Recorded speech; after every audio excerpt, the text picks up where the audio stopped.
Halo, Assalamualaikum warahmatullahi wabarakatuh. Saya Rina SPD, calon guru penggerak angkatan 7 dari SMP 11 Kolaka Utara, Provinsi Sulawesi Tenggara.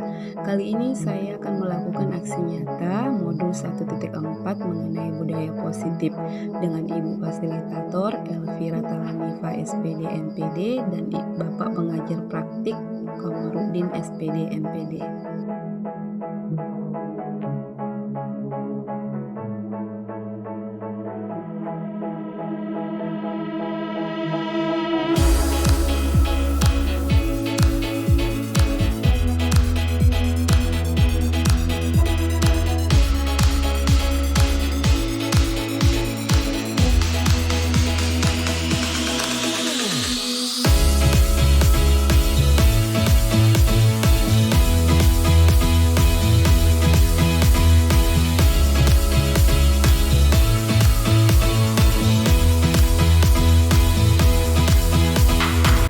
Oke, bismillahirrahmanirrahim. Assalamualaikum warahmatullahi wabarakatuh. Selamat pagi Bapak Ibu Guru. Sehat? Alhamdulillah. Oke, puji syukur kita panjatkan hadirat Allah Subhanahu wa taala karena kita masih diberi kesehatan dan kesempatan untuk berkumpul di tempat ini. Dan tidak lupa pula saya ucapkan banyak terima kasih kepada Bapak Kepala Sekolah yang telah memberi saya kesempatan dan dukungan untuk mengadakan sosialisasi pada hari ini. Dan saya ucapkan kepada teman-teman banyak terima kasih karena telah menyempatkan waktunya untuk hadir pada kegiatan ini. Saya Rina SPD, calon guru penggerak angkatan 7, mengadakan sosialisasi pada hari ini, yaitu memang karena ini adalah merupakan tugas saya untuk melakukan aksi nyata mengenai budaya positif di sekolah. Dan saya ingin berbagi sedikit ilmu mengenai budaya positif yang selama ini saya dapatkan selama mengikuti program guru penggerak. Kemudian saya ingin mengajak teman-teman semua untuk berkolaborasi menciptakan budaya positif di sekolah agar bisa lebih baik ke depannya untuk sekolah kita. Saya di sini bukan karena saya hebat atau apa, saya di sini hanya ingin sharing dengan teman-teman sekalian, ingin bekerja sama supaya ke depannya bisa lebih baik nanti. Untuk mengefisienkan waktu, kita masuk ke materi yaitu mengenai budaya positif. Tapi sebelum itu Bapak Ibu Guru, saya ingin mengadakan ice breaking supaya Bapak Ibu Guru semua semangat untuk mengikuti sosialisasi pada hari ini. Semangat? Semangat. Oke, terima kasih. Ice breakingnya seperti ini.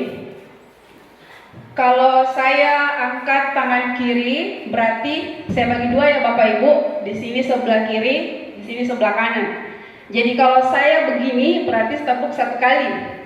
Begini tepuk satu kali. Kalau begini berarti tepuk dua kali.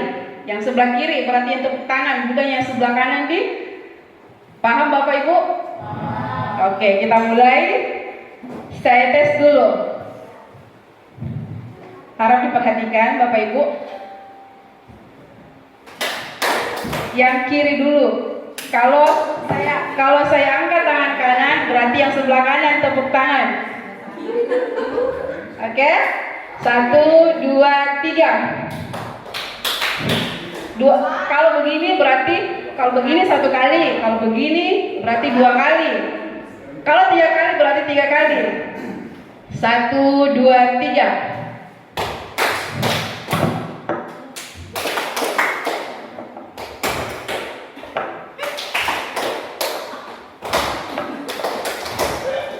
Oke, terima kasih. Kita masuk mengenai budaya positif. Tapi sebelum itu, kita harus mengetahui dulu apa sih tujuan pendidikan. Di sini tujuan pendidikan menurut Ki Hajar Dewantara. Jadi tujuan pendidikan yaitu menuntun segala kekuatan kodrat yang ada pada anak-anak Kodrat yang ada pada anak-anak itu adalah kodrat alam dan kodrat zaman, agar mereka sebagai manusia dan anggota masyarakat dapat mencapai keselamatan dan kebahagiaan yang setinggi-tingginya. Jadi kita sebagai pendidik itu menuntun peserta didik Bapak Ibu, bukan menuntut atau memaksa. Kemudian oleh sebab itu kita sebagai pendidik hanya dapat menuntun tumbuh atau hidupnya kekuatan kodrat yang ada pada anak-anak agar dapat memperbaiki tingkah laku hidupnya.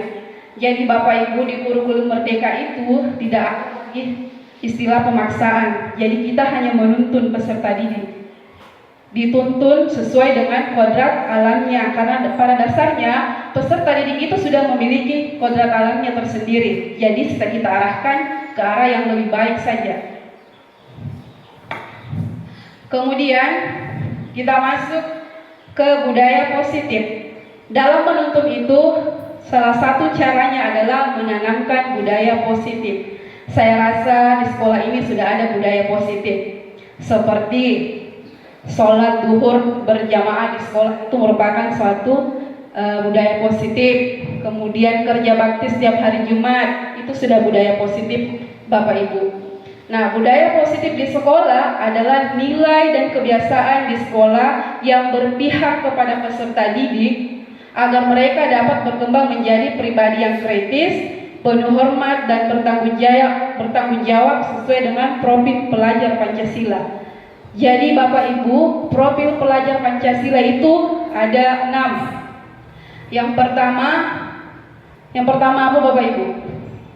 Beriman dan bertakwa kepada Tuhan yang Maha Esa dan berakhlak mulia. Inilah tujuan kita. Kita ingin membentuk peserta didik memiliki akhlak yang beriman dan bertakwa kepada Tuhan yang Maha Esa. Kemudian yang kedua, berkebinekaan global. Berkebinekaan global adalah mendidik peserta agar mampu menyelesaikan dirinya di suatu tempat. Kita didik peserta didik ini bisa menyelesaikan dirinya ketika hidup nanti di suatu tempat atau bermasyarakat. Kemudian yang ketiga adalah bergotong royong. Peserta didik diharapkan mampu bergotong royong. Itu adalah tujuan pendidikan. Kemudian yang keempat,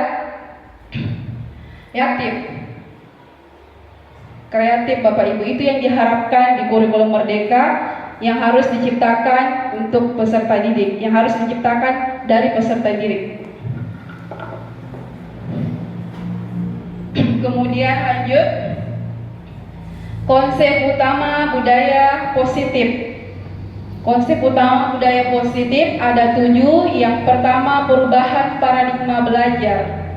Perubahan pada paradigma belajar. Kemudian yang kedua, disiplin positif. Yang ketiga, teori motivasi, hukuman dan penghargaan atau restitusi. Kemudian keempat, keyakinan kelas. Kelima, kebutuhan dasar manusia. Keenam, 5 posisi kontrol guru. Dan ketujuh adalah restitusi. Itu yang akan dibahas di sini untuk budaya positif. Kita masuk yang pertama, yaitu perubahan paradigma belajar. Perubahan paradigma belajar dalam membangun budaya positif. Sekolah dapat menyediakan lingkungan belajar yang positif, aman, dan nyaman agar peserta didik dapat belajar dengan baik, mampu berpikir, bertindak, dan mencipta dengan merdeka. Maksudnya bisa dengan kebebasan mereka, kemudian mandiri dan bertanggung jawab.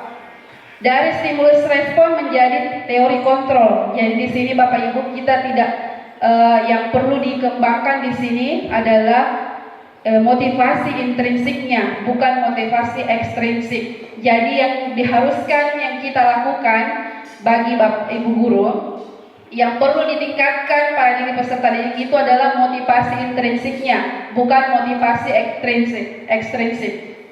Berarti ini motivasinya dari dalam. Kita harus menyadarkan kepada peserta didik kesadarannya sendiri, bukan karena kita dipaksa, bukan karena ibu guru yang memaksa peserta didik. Umpamanya gini, kalau peserta didik itu kan biasanya disampaikan kalau di depan ada polisi, jadi gunakan helm. Itu kan sudah salah. Jadi disampaikan kepada peserta didik bahwa memakai helm itu adalah untuk menjaga keselamatan, bukan karena menghindari polisi. Jadi dimanapun mereka berkendara, mereka tetap menggunakan helm, karena memang kesadaran dari dalam bahwa kalau kita menggunakan helm itu, kita akan terhindar dari mara bahaya. Jadi itu motivasi itulah yang perlu kita kembangkan dalam peserta didik. Kemudian disiplin positif. Disiplin positif adalah disiplin yang kita tanamkan kepada peserta didik berupa motivasi dari dalam dirinya sendiri berdasarkan tindakan mereka pada nilai-nilai kebajikan yang universal dalam melakukan semua aturan-aturan yang telah disepakati di sekolah.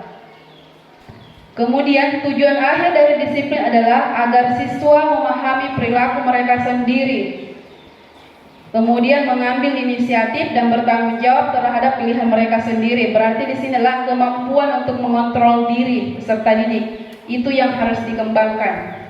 Kemampuannya untuk mengontrol dirinya sendiri. Kemudian 3. Teori motivasi. Teori motivasi ada 3 menurut Diana Gasson. Yang pertama, untuk menghindari ketidaknyamanan atau hukuman. Kemudian yang kedua, untuk mendapatkan imbalan atau penghargaan dari orang lain.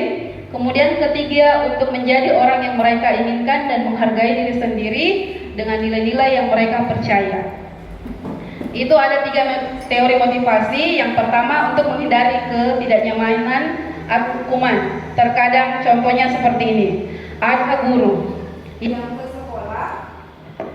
yang ke sekolah hanya karena takut ditegur dari atasan. Ada kan terkadang seperti itu. Jadi ini motivasinya berarti bukan motivasi dari dalam, Bapak. Itu motivasi dari luar karena hanya takut untuk mendapatkan teguran. Nah, seperti itulah juga siswa. Siswa datang cepat bukan karena dia memang cepat datang untuk belajar, karena memang takut dapat hukuman. Itu 1. Kemudian yang kedua, untuk mendapatkan imbalan atau penghargaan dari orang lain. Ada yang seperti ini juga, datang ke sekolah karena mau dihargai, maksudnya mau dapat penghargaan dari kelas kita, wah rajin. Itu kan ada siswa seperti itu ke sekolah hanya karena mau dikatai rajin dari gurunya, rajin pungut sampah di depan gurunya, tapi kalau tidak ada gurunya tidak pungut sampah. Yang seperti ini yang perlu dihindari. Kemudian yang ketiga adalah untuk menjadi orang yang mereka inginkan. Nah, yang ketiga inilah yang perlu kita tanamkan pada diri peserta didik. Yang memang karena kesadarannya saya datang cepat ke sekolah karena memang tanggung jawab saya sebagai seorang guru mengajar. Dan begitu pula dengan siswa. Saya datang tepat ke sekolah karena saya mau belajar, saya mau menuntut ilmu. Yang ini yang perlu ditanamkan kepada diri peserta didik. Kemudian di sini ada kasus Bapak Ibu guru, silakan kita lihat kasusnya.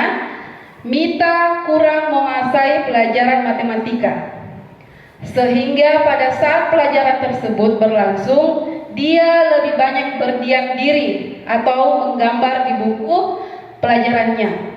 Pada saat guru matematikanya, Pak Seno, menanyakan pertanyaan kepada Mita, menjadi gugup dan tak sengaja menjatuhkan tasnya dari kursi, serta tiba-tiba menjadi gagap pada saat berupaya menjawab. Seluruh kelas pun tertawa melihat perilaku Mita yang bicara tergagap dan terkejut tersebut. Pak Seno pada saat itu membiarkan teman-teman Mita menertawakan Mita yang tergagap dan malu luar biasa. Dan malahan minta untuk maju ke depan sambil berdiri menunjuk hidungnya. Berarti siswanya disuruh maju ke depan sambil menunjuk hidungnya karena tidak bisa menjawab pertanyaan Pak Seno. Dan kelas semakin gaduh. Kan biasanya ada, kalau ada siswa yang dihukum, temannya tertawa di bawah toh. Saya rasa Bapak Ibu pasti pernah mengalami hal tersebut.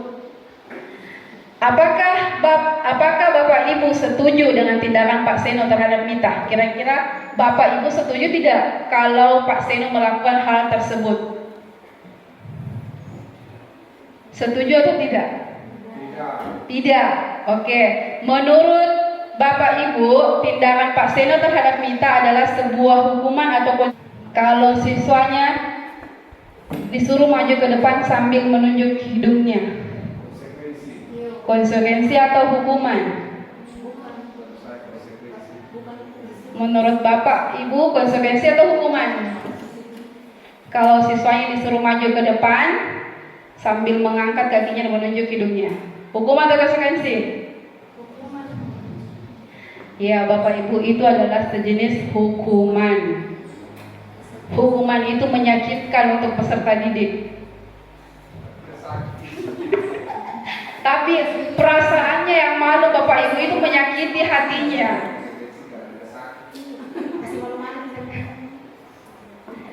Kita lihat dulu, di sini ada perbedaan ini perbedaannya hukuman dan konsekuensi. Hukuman itu bersifat satu arah, kemudian dari pihak guru yang memberikan, dan muridnya hanya menerima suatu hukuman tanpa melalui kesepakatan. Kemudian pengarahan dari pihak guru baik sebelum atau sesudahnya. Hukuman yang diberikan bisa berupa fisik maupun psikis. Yang tadi kan psikis, murid anak yang disakiti, pasti kan perasaannya tersakiti kalau dikasih malu-malu atau maju ke depan. Kemudian baik berupa perbuatan atau perkataan, itu termasuk hukuman. Kemudian kalau konsekuensi, sesuatu yang sudah terencana dan disepakati, sudah dibahas dan disetujui oleh guru dan murid. Umumnya bentuk-bentuk konsekuensi itu dari pihak guru, siswa yang mengetahui sebelumnya. Itu kesepakatan keyakinan kelas. Yang umpamanya kita di dalam kelas, bahwa siswa yang tidak bawa buku akan diberikan sanksi seperti ini. Itu yang itu namanya konsekuensi. Kita lihat di sini. Di sini lihat, itu konsekuensi atau hukuman. Yang pertama, mencatat 100 kali di dalam buku kalimat. Kalimatnya adalah saya tidak akan terlambat lagi karena terlambat ke sekolah. Itu hukuman atau konsekuensi. Mencatat 100 kali di buku bahwa saya tidak akan terlambat lagi. Konsekuensi.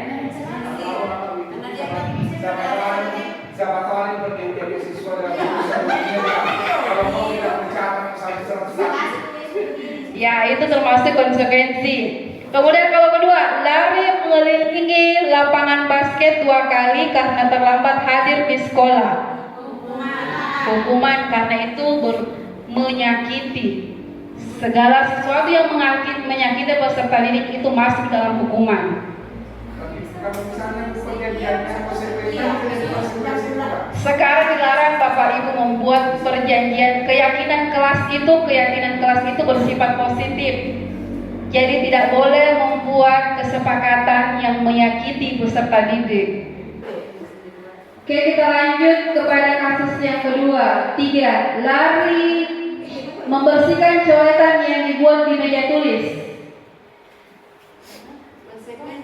Konsekuensi atau hukuman?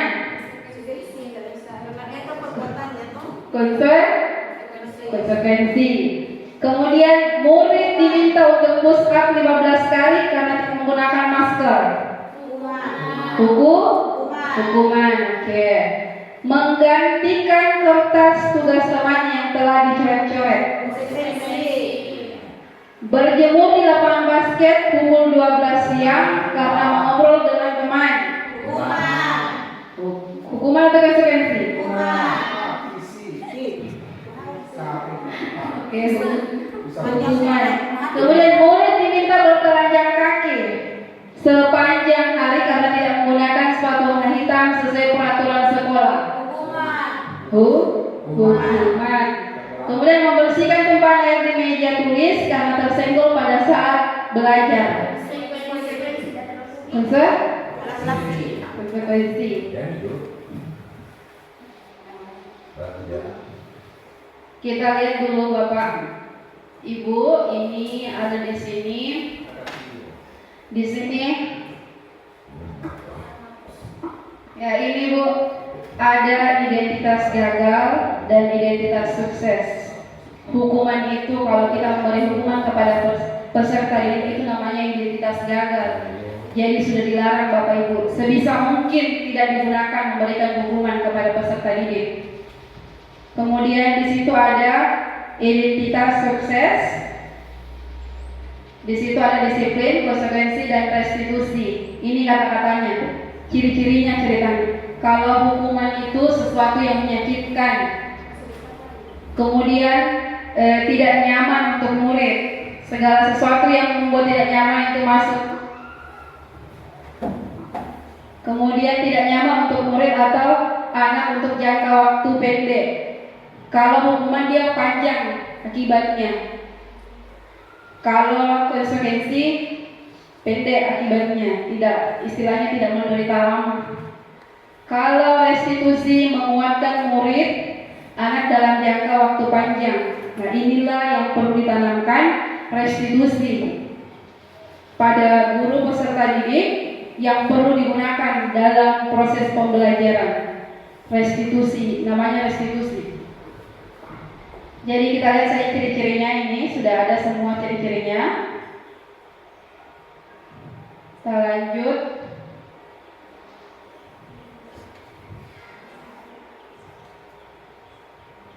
Keyakinan kelas.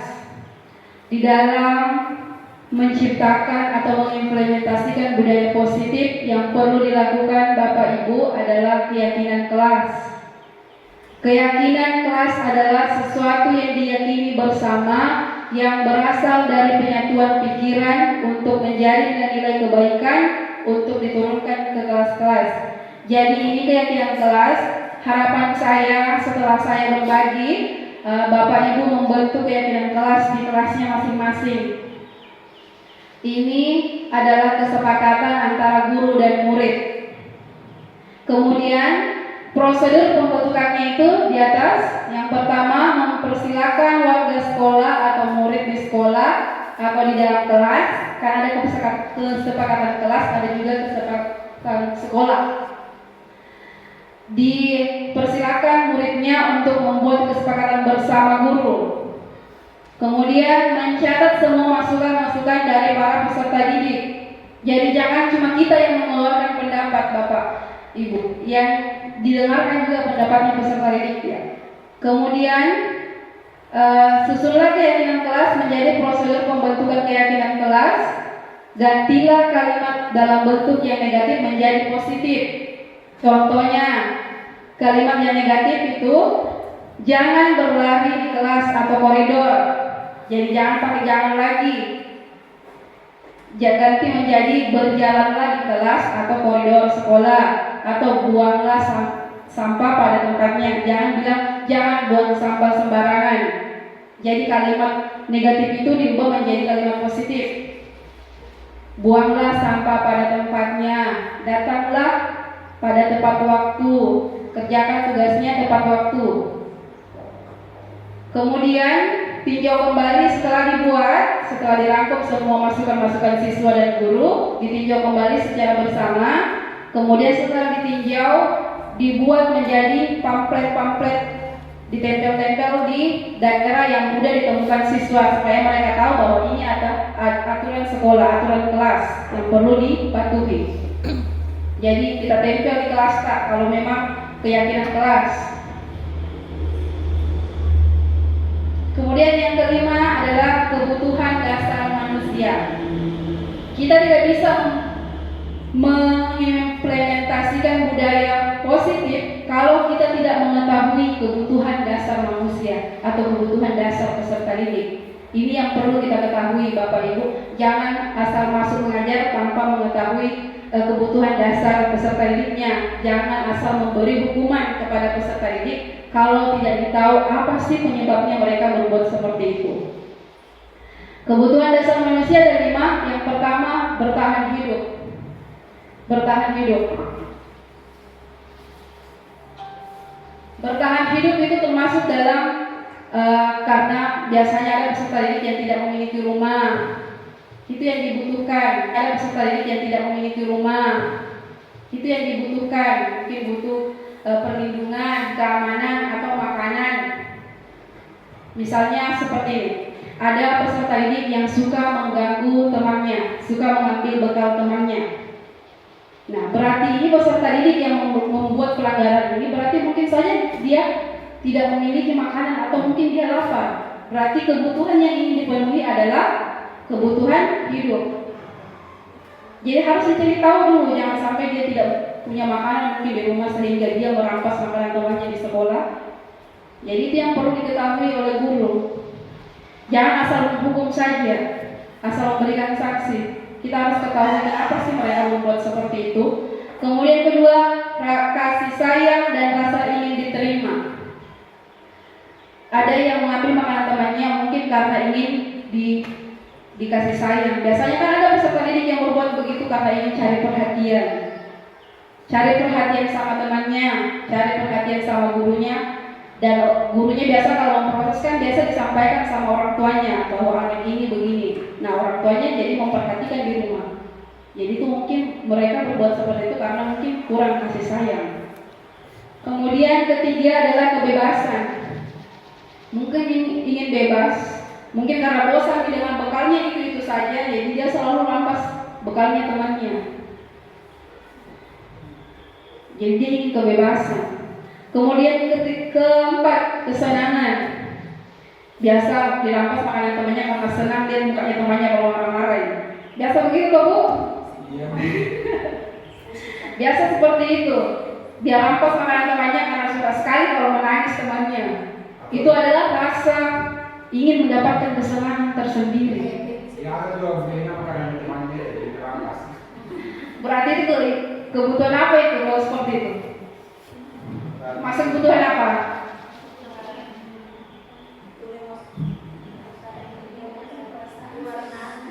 Egois. Kemudian kelima adalah penguasa. Mau dibilang jagoan. Ini biasa merampas temannya supaya temannya takut sama dia. Itu berarti keinginan rasa penguasaannya besar. Jadi kalau sebisa mungkin kalau ada peserta didik yang berbuat seperti ini, dikasihlah arahan atau solusi yang berdasarkan rasanya yang ingin kebutuhannya. Solusinya.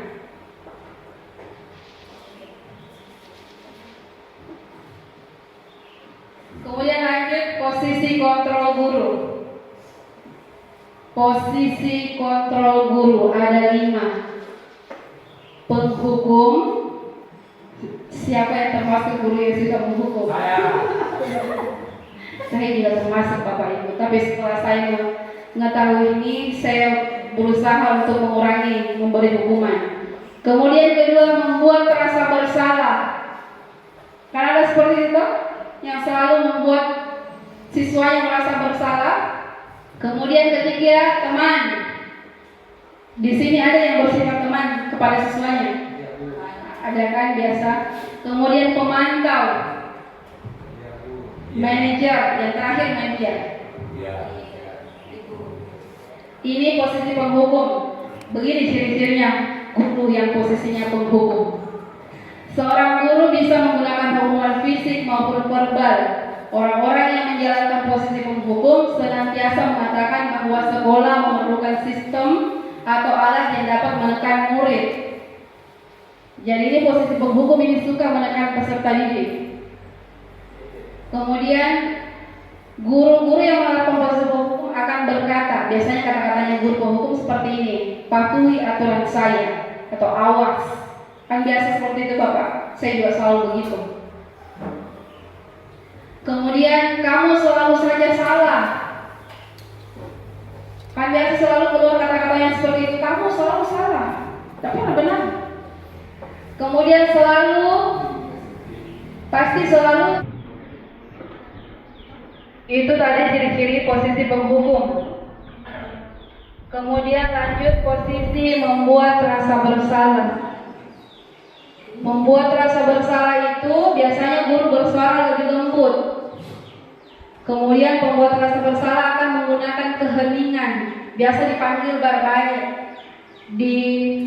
Dicarikan tempat untuk berbicara dengan peserta didik. Kemudian membuat rasa tidak nyaman. Biasanya peserta didik merasa bersalah karena melakukan kesalahan. Kan biasa seperti itu Bapak Ibu. Pernah seperti itu? Pernah. Dipanggil siswanya yang berbuat masalah, kemudian dibicarain baik-baik. Selalu ya seperti itu. Kemudian bersalah atau rendah diri. Peserta didik menjadi kayak ada rasa sesuatu yang maksudnya dia mengecewakan gurunya. Itu yang membuat rasa bersalah. Dan membuat rasa bersalah ini lebih bahaya daripada memberi hukuman Bapak Ibu. Karena terkadang peserta didik yang tidak bisa meluapkan emosinya itu yang bahaya. Terkadang bisa menyakiti dirinya sendiri atau menyakiti orang lain.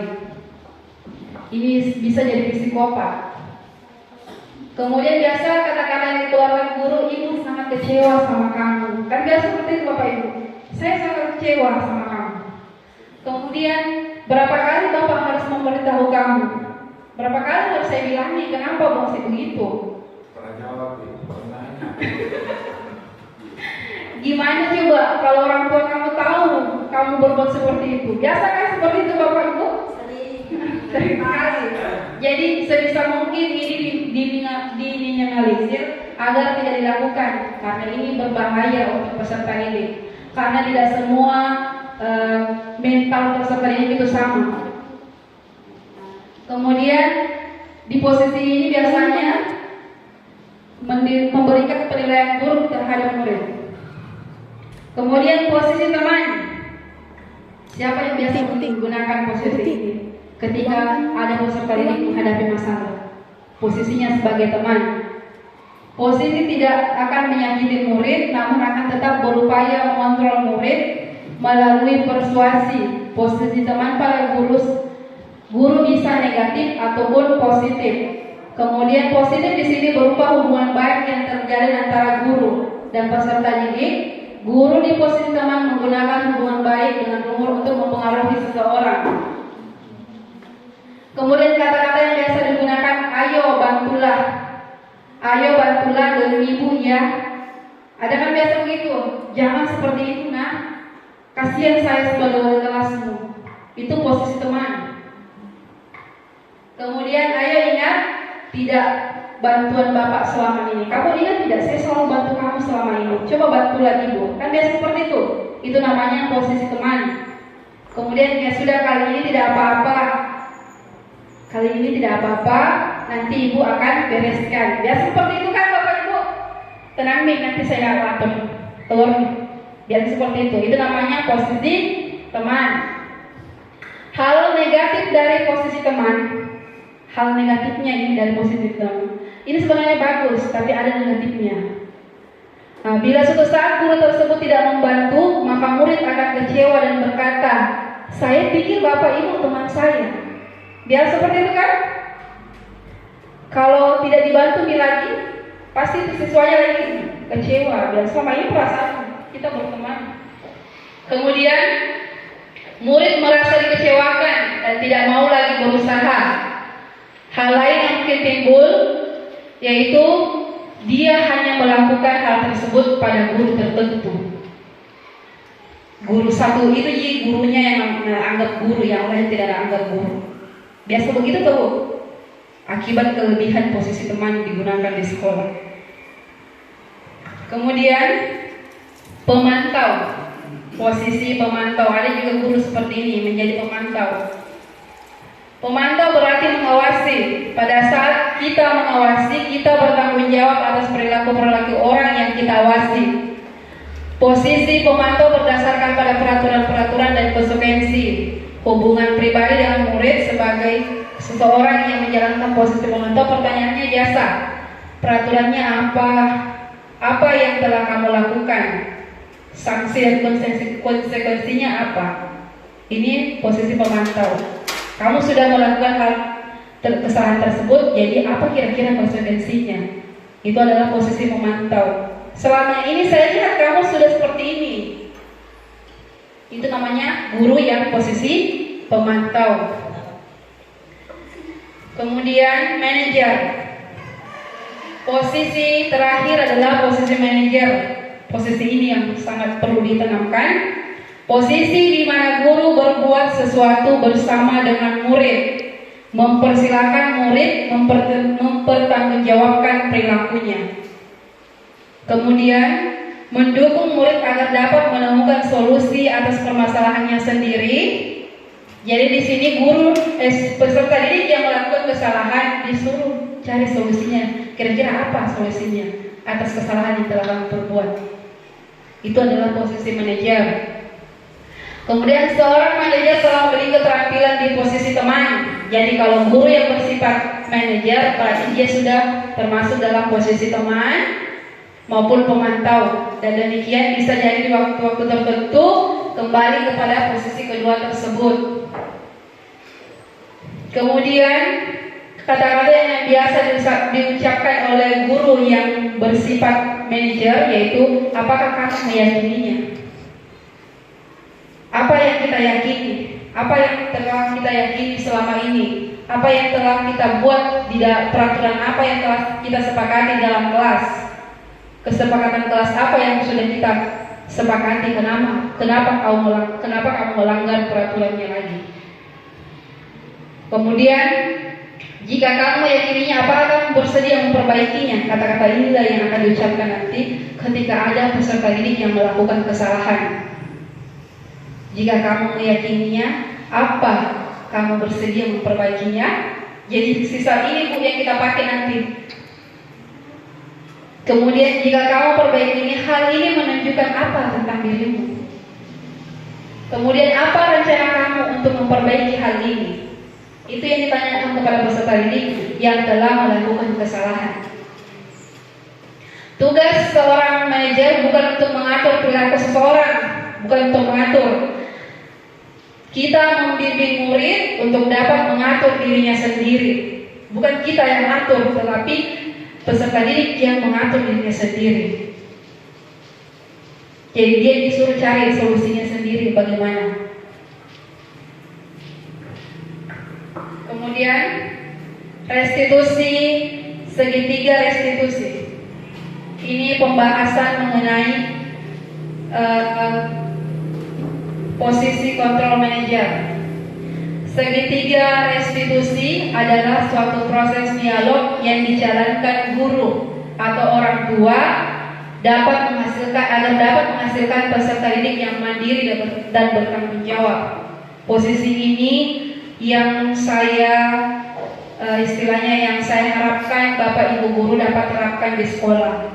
Makanya kami mengadakan sosialisasi karena inilah yang akan atau ada peserta didik yang membuat kekacauan. Jadi yang pertama kita lakukan adalah menstabilkan identitasnya peserta didik. Kemudian yang kedua, validasi tindakan yang salah.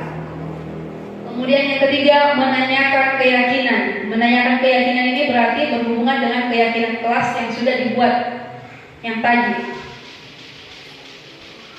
Di sini menstabilkan identitas. Prinsipnya, ciri-cirinya menstabilkan identitas itu membuat kesalahan adalah bagian dari pembelajaran. Jadi kita tanamkan kepada peserta didik bahwa memang membuat kesalahan itu maksudnya bisa dijadikan pembelajaran untuk tidak terjadi lagi ke depannya. Kemudian menggeser identitas peserta didik dari identitas gagal menjadi identitas sukses. Kemudian ketiga, jangan mengkritik peserta didik yang sedang mengalami kegagalan. Jadi kalau ada peserta didik yang gagal, jangan tambah dimarahi, dikasih support. Kemudian biasa ajukan pertanyaannya seperti ini. Membuat kesalahan sesuatu yang wajar. Biasanya kalau peserta didik yang melakukan kesalahan biasa disampaikan bilang membuat kesalahan adalah sesuatu yang wajar. Saya pun pernah begitu. Itu. Kemudian manusia tidak ada yang sempurna. Kemudian ketiga, kita bisa memperbaiki kesalahan ini. Dan keempat, saya tidak menanyakan kesalahannya, tetapi fokus memperbaiki masalahnya. Dan kelima, apakah saat ini kamu sudah menjadi lebih baik dari dirimu sendiri? Itu yang biasa ditanyakan ketika menstabilkan identitas. Kemudian validasi tindakan yang salah. Prinsipnya biasa, setiap pelaku berupaya memenuhi suatu kebutuhan tertentu. Jadi validasi tindakan yang salah, kita dulu harus mengetahui kebutuhan 5 tadi, kebutuhan dasar manusia. Jadi semuanya berkaitan. Jadi kita tidak bisa memvalidasi tindakan yang salah kalau kita tidak mengetahui 5 kebutuhan dasar peserta didik. Kemudian guru akan bergeser dari pemikiran stimulus respon menjadi proaktif. Kemudian ketiga, mengenali dan mengakui kebutuhan peserta didik ini dapat memperbaiki hubungan dengan peserta didik. Jadi kita harus dapat mengenali dan mengakui kebutuhan peserta didik itu. Ini berhubungan dengan 5 kebutuhan peserta didik. Kemudian pertanyaan yang biasa digunakan, yang pertama, kamu bisa saja bertindak lebih gegabah daripada ini. Kemudian kedua, kamu bukan melakukannya tanpa suatu alasan. Jadi kalau ada peserta didik yang melakukan kesalahan ditanya, kamu bukan melakukan tanpa suatu alasan, pasti ada alasannya. Kenapa kamu berbuat seperti itu? Itu yang ditanyakan. Kenapa kamu melakukan hal tersebut? Kemudian kamu melakukannya karena ingin mempertahankan sesuatu yang penting bagimu. Maksudnya kenapa kamu begitu? Apa yang membuat kamu melakukan hal tersebut? Kemudian keempat, mungkin kamu bisa mempelajari suatu perilaku baru yang lebih efektif. Maksudnya mungkin ada jalan lain yang bisa kalian tempuh tanpa harus memukul temanmu. Itu yang dipertanyakan kepada peserta didik. Bersediakah kamu mempelajarinya? Atau bisakah kamu menahan emosimu ketika temanmu berbuat seperti itu terhadap dirimu? Itu. Kemudian menanyakan keyakinan. Menanyakan keyakinan ini berhubungan dengan kesepakatan kelas. Prinsipnya menyatakan bahwa pada dasarnya kita termotivasi secara intrinsik. Kemudian saat perilaku telah divalidasi dan identitas sukses telah stabil, maka peserta didik telah siap mengaitkan keyakinan dengan tindakan yang salah. Maksudnya menghubungkan yang telah dia perbuat dengan keyakinan kelas yang telah mereka sepakati sebelumnya. Kemudian pertanyaan yang biasa diajukan, sebagai keluarga, apa yang kita yakini, apa yang telah kita yakini bersama? Apakah ini sesuai dengan keyakinan kelas kita? Kemudian nilai-nilai apa yang telah kita sepakati? Seperti apa gambaran sebuah kelas yang ideal buat kamu? Ini yang biasa kita tanyakan untuk menanyakan keyakinan. Kamu ingin menjadi orang seperti apa?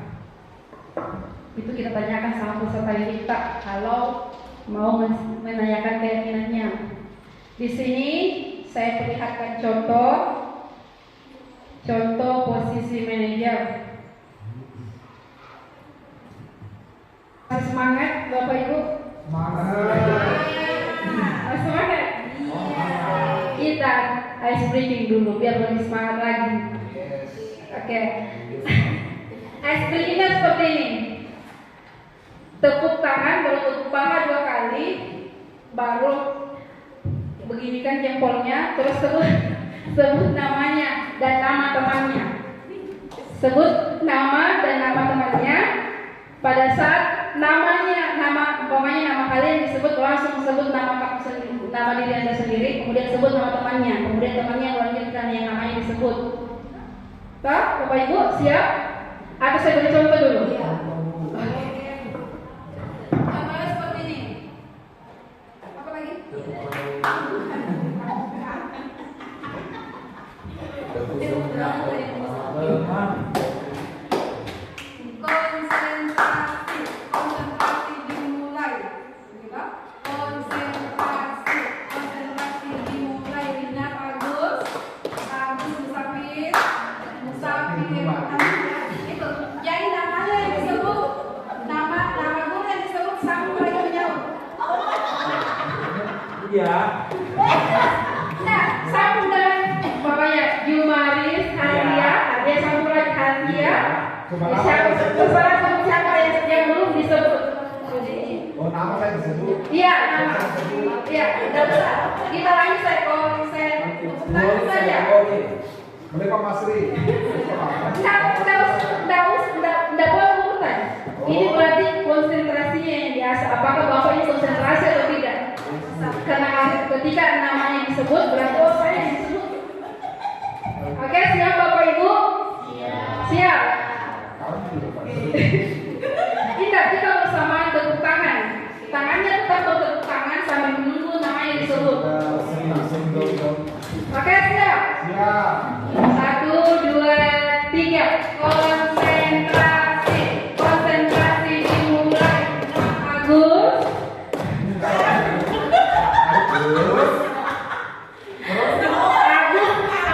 Musafir. Terserah. Siapa? Oke? Oke, siap. 1, 2, 3. Konsentrasi. Konsentrasi dimulai dengan Agus.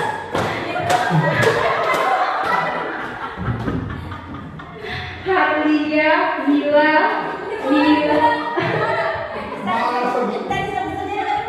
Nama kan belum disebut. Agus, Musafir, Harlia, gitu.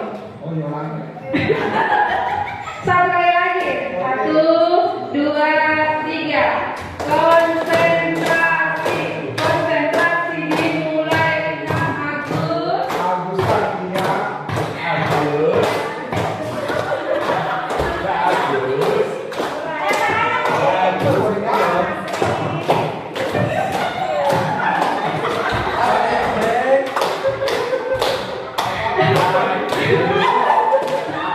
Oke, terima kasih.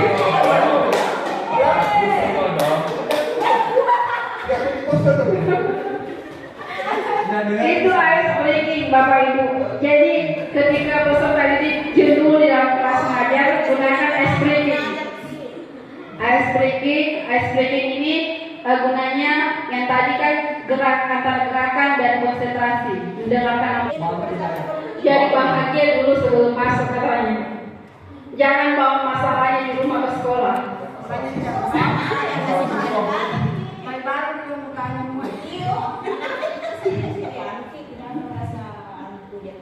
Jadi sebelum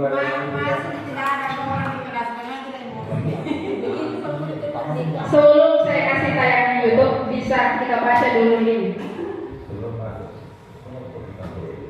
Ini ada sejenis kasus. Kasusnya Pak Joko, Mario dan Adi. Mario, Adi. Bapak tadi dengar ada laporan dari guru piket di kantin. Sepertinya kalian ada masalah ya? Ada masalah, ada yang bisa Bapak bantu. Ceritanya ini ada dua siswanya yang berlempar-lempar di kantin. Ya Pak, tadi pada jam istirahat pagi kami main lempar-lempar baju Ibu Dina ketika beliau sedang lewat. Iya Pak, dengan wajah yang sedih dan muka menunduk. Siswanya itu yang menunduk. Kemudian Adi, ada informasi yang kamu tambahkan, yang mau tambahkan? Masih ada lagi tambahannya. Mencari penyelesaian sama-sama. Jadi kita mau menyelesaikan masalah ini bersama-sama. Berpikir sama-sama tentang apa yang bisa kita lakukan untuk memperbaiki situasi ini. Kalian pasti melakukan ini ada alasannya. Pasti seru ya main lempar-lempar. Ya, inilah gurunya. Dalam menyelesaikan masalah seperti ini yang dilakukan. Dan iya Pak. Kemudian Pak Joko lagi mengatakan, ya Bapak lihat kalian merasa senang melakukannya. Jadi kalau ada peserta didik jangan langsung marah. Bapak lihat kamu senang melakukannya. Masih bisa seperti itu Bapak Ibu. Kalau ada siswa yang berbuat begitu, bisa? Kalau tidak bisa, sebisa mungkin dilakukan sekarang. Kemudian kamu merasa senang melakukannya, tetapi yang kalian lakukan merugikan orang lain. Tapi ada itu di belakangnya Bapak, merugikan orang lain. Sehingga sekarang kalian dalam masalah. Terus peserta didik menjawab, iya Pak. Sekarang mari kita bicarakan tentang keyakinan kelas dan keyakinan sekolah kita. Apa yang kita percaya, mana yang kalian belum tunjukkan. Kemudian kita harus bersikap baik satu sama lain. Kemudian Adi lagi menjawab, menghormati orang lain dan menghormati diri sendiri. Kemudian Pak Joko menjawab lagi, kalian berdua ingat dengan baik keyakinan kelas kita. Maksudnya sudah membuat keyakinan kelas. Kita kembali ketika kalian melempar makanan dan mengenai Ibu Dina, apakah kalian melakukan itu? Kalian menghormati orang lain dan lingkungan? Pertanyaannya, apa kalian melakukannya itu? Tidak menghormati maksudnya, tidak menghargai orang lain dan lingkungannya, maksudnya orang-orang yang ada di sekitar situ. Terus Maria menjawab dan Adi tidak. Tapi kalian mendapat rasa senang. Menurut Bapak ada cara untuk mendapatkan rasa senang tanpa merugikan orang lain. Bagaimana menurut kalian? Terus peserta ini menjawab, iya Pak. Nah sekarang mari kita selalu mengindahkan keyakinan kelas kita. Besok-besok kita akan ke kantin dan kalian bisa berperilaku yang lebih baik. Kemudian pertanyaannya, ini pertanyaannya, dari 5 posisi kontrol, tadi ada posisi penghukum, posisi apa saja tadi Bu? Penghukum, apa? Teman, manajer, pemantau, pembuat rasa bersalah. Dari 5 posisi kontrol, posisi manakah yang dipraktekkan oleh gurunya? Apa? Apa dia mau hukum? Kemudian kebutuhan apa yang berusaha dipenuhi oleh Mario dan Adi? 5 kebutuhan manusia tadi Pak. Kebutuhan apa yang dia ingin penuhi sampai dia baku lempar makanan di kantin? Kebutuhan apa itu kira-kira yang dibutuhkan di 2 peserta ini? Kebutuhan kesenangan, karena mereka senang-senang lempar makanan, mereka tertawa bahak-bahak. Kemudian ketiga, apa yang dilakukan guru dalam menstabilkan identitas, validasi tindakan atau keyakinan? Saya rasa Ibu tidak bisa menjawab mungkin karena panjang sekali percakapannya tadi. Tapi inilah yang seperti inilah yang akan dilakukan. Kita melakukan menstabilkan dulu identitas seperti yang dilakukan tadi Pak Mario. Kemudian validasi tindakan yang salah. Ini tidak ada tadi penghukuman di situ. Tidak ada pemukulan, tidak ada pencuritan. Kemudian mencari keyakinan. Kemudian keempat, kira-kira sesuai prinsip restitusi, apa yang dilakukan Mario dan Adi untuk memperbaiki kesalahan mereka pada Ibu Dina? Kira-kira apa yang bisa dilakukan Mario dan Adi untuk menebus kesalahannya kepada Ibu Dina? Meminta maaf dan tidak terjadi, tidak melakukan lagi.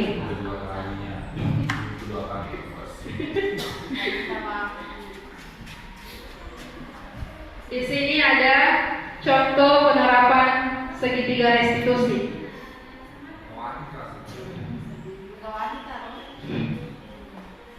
Kenapa hadir ada di sini? Kesel Pak, kesel banget. Masa aku dikatain tukang fitnah Pak? Ya aku marah lah. Aku balik katain Eka di depan kelas. Kesel banget. Oh begitu. Ya pasti kamu marah dan kesal. Bapak juga akan marah apabila ada yang menuduh Bapak seperti itu. Kemudian pada saat itu kamu mau melakukan apa?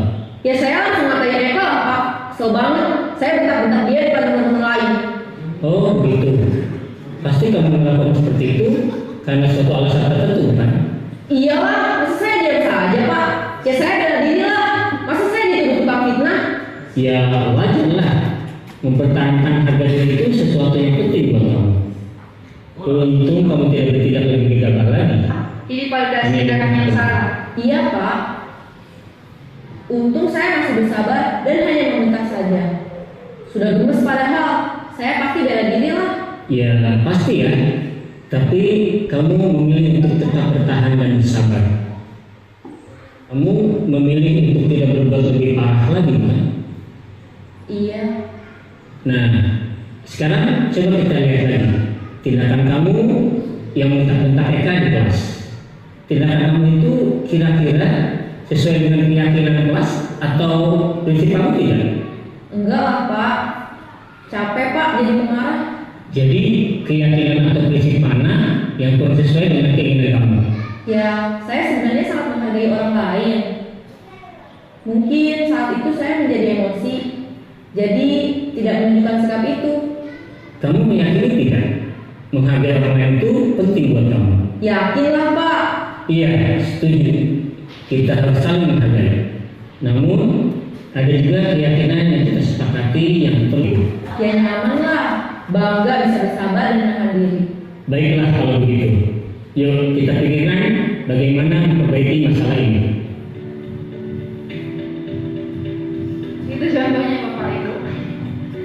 Segitiga restitusi yang harus Dan Bapak Guru hebat. Baru saja kita menyaksikan contoh. menstabilkan identitas, validasi tindakan yang salah, dan yang terakhir menanyakan keyakinan. Ditanyakan kepada peserta didik, apakah kamu seperti ini? Apa ini sesuai dengan keyakinan kelas kita?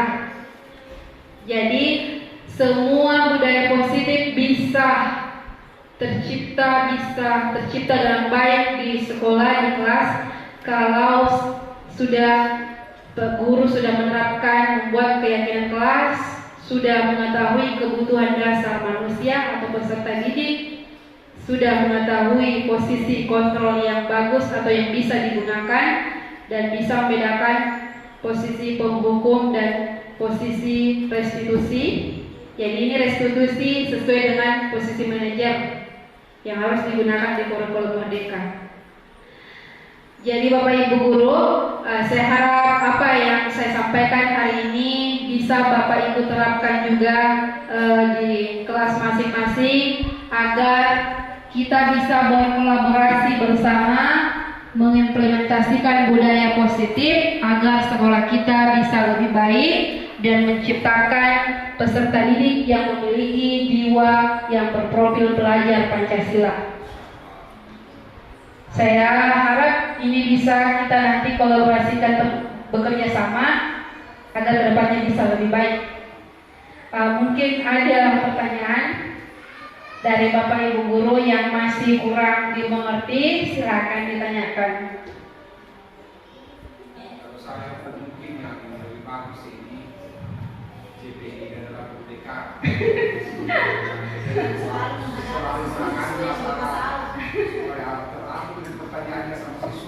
Bagaimana kalau ketika guru kelas yang mengajar terus ada yang berbuat, kan tidak mungkin langsung diserahkan ke mereka.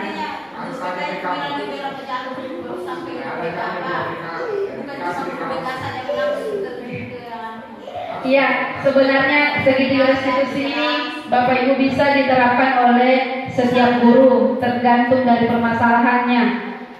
Kalau seumpamanya di dalam kelas pada saat guru mengajar bisa dilakukan segitiga restitusi.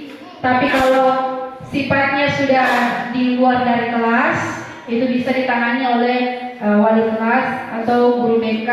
Tapi kalau sudah parah, ya bisa kepala sekolah yang melakukan ini segitiga restitusi. Sudah tidak ada lagi? Oke. Terima kasih. Terima kasih atas partisipasinya hari ini. Saya harap apa yang bisa Bagaimana seorang guru berada dalam posisi manajer. atas apa yang telah saya sampaikan hari ini bisa Bapak Ibu terapkan di sekolah masing-masing atau di kelas masing-masing. Oke. Sekian mungkin apa yang disampaikan. Assalamualaikum warahmatullahi wabarakatuh. Oke, terima kasih.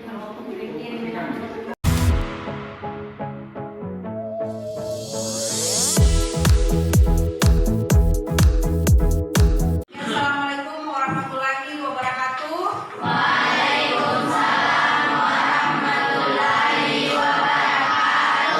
Selamat pagi. Sehat. Alhamdulillah. yang namanya keyakinan kelas. Ada yang tahu keyakinan kelas itu apa? Oke, nah istilah? Yang lain? Oke, ladies. Aturan atau kesepakatan. Laki-lakinya apa keyakinan kelas? Ada yang tahu? Yang lain ada? Oke, Rampina. Peraturan dan tata tertib kelas yang disepakati oleh teman-teman. Oke.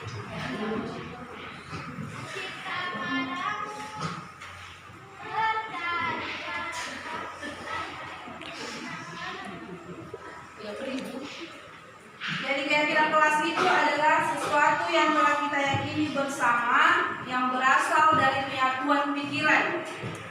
Jadi sesuatu yang kita yakini bersama yang berasal dari penyatuan pikiran untuk menjadi nilai-nilai kebaikan yang diturunkan ke kelas. Dan nanti itu diturunkan di kelas, keyakinan kelas apa yang kita akan sepakati. Tapi yang kata-katanya positif. Kalau kan tadi aturan itu jangan membuang sampah sembarangan, itu aturan kelas. Tapi kalau keyakinan itu bersifat universal, lebih umum lagi. Kemudian kata-katanya harus dalam bentuk yang positif, bukan negatif. Paham? Jadi ibu akan memberikan kalian kertas, tuliskan keyakinan kelas apa yang kalian inginkan, tuliskan di kertas itu satu orang. Kemudian ingatlah aturannya harus menggunakan kata-kata yang positif. Saya ingat kertasnya, silakan ditulis.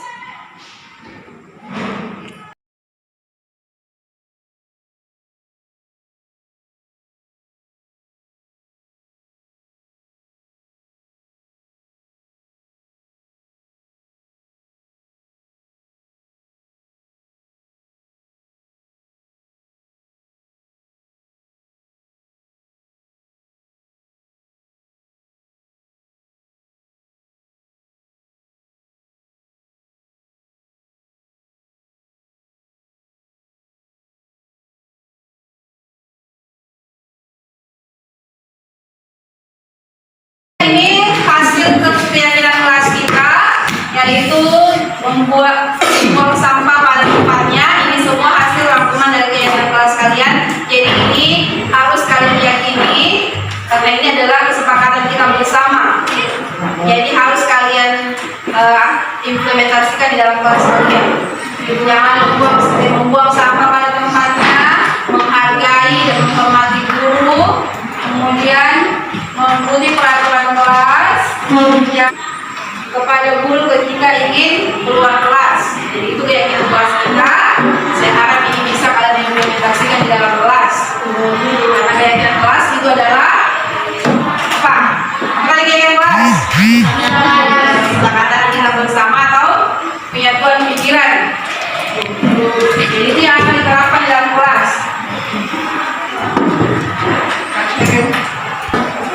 Karena keyakinan kelasnya sudah disepakati, jadi kita buat tanda tangan dulu karena ini adalah kesepakatan kita.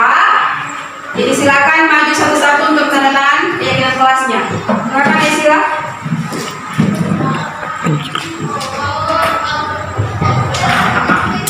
Ya.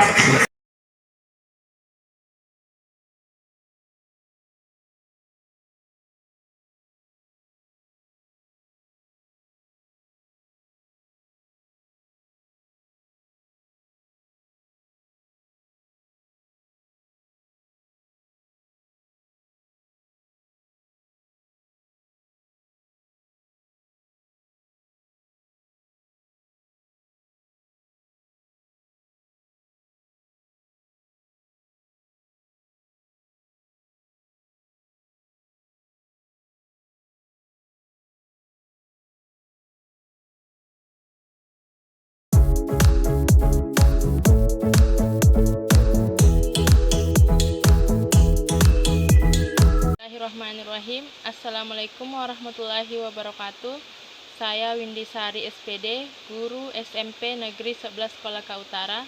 Setelah mengikuti diseminasi budaya positif yang dibawakan oleh Ibu Rina, saya menjadi lebih bersemangat dan menambah wawasan saya bagaimana cara untuk menciptakan dan menerapkan budaya positif di sekolah. Wassalamualaikum warahmatullahi wabarakatuh. Assalamualaikum warahmatullahi wabarakatuh. Saya Agus Salim SSPD, guru SMP 11 Kolaka Utara. Setelah saya mengikuti diseminasi budaya positif yang dilakukan oleh Ibu Rina SPD, calon guru penggerak, saya menjadi lebih tahu dan akan berusaha mengimplementasikan budaya positif di sekolah. Sekian, wassalamualaikum warahmatullahi wabarakatuh. Saya Ledis kelas 9A. Setelah membuat keyakinan kelas, saya sangat senang karena hal ini dapat mengubah saya ke arah yang lebih baik. Sangat penting buat siswa-siswi di kelas karena dapat menimbulkan sifat kesadaran diri. Saya Fadlan dari kelas 9A. Setelah membuat keyakinan kelas, perasaan saya sangat bahagia dan antusias karena pembentukan keyakinan kelas sangat penting karena dapat menimbulkan rasa tanggung jawab dan kesadaran diri pada diri sendiri. Wassalamualaikum warahmatullahi wabarakatuh. Saya Nesra Ramadhani, saya kelas 9. Setelah membuat keyakinan kelas, saya senang sekali dan sangat penting bagi seorang siswa dan siswi untuk mengubah sifat dan karakter untuk lebih bertanggung jawab dan lebih menghargai sesama.